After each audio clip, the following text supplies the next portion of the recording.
നമസ്കാരം കൂട്ടുകാരെ, രാജേഷ് കുമാറാണ്. കൂട്ടുകാരെ, നമ്മൾ ക്ഷേത്രത്തിൽ പോയിട്ട് എന്തായിരിക്കും നമ്മൾ പ്രാർത്ഥിക്കുന്നത്? ദൈവമേ എനിക്ക് ധനം തരണേ, ദൈവമേ എനിക്ക് ജോലിയിൽ സ്ഥാനക്കയറ്റം നൽകണമേ, എനിക്കൊരു കാറ് വാങ്ങിക്കണം.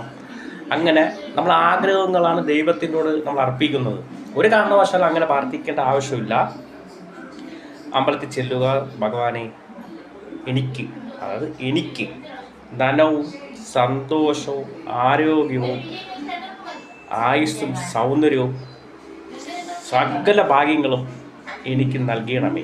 ഒറ്റ പ്രാവശ്യം പ്രാർത്ഥിച്ചാൽ മതി, പിന്നെ റിപ്പീറ്റ് ചെയ്യണ്ട. പിന്നെ നമ്മൾ ഡെയിലി പോകുന്ന സമയത്ത് ഭഗവാനെ തൊഴുക, നല്ലത് മാത്രം വരുത്തുക മാത്രം പറഞ്ഞാൽ മതി. ദൈവം അത് കേട്ടിരിക്കും, 100% ഉറപ്പ്. ഇങ്ങനെ നിങ്ങളൊന്ന് ഒരു 21 ദിവസം ട്രൈ ചെയ്ത് നോക്കും.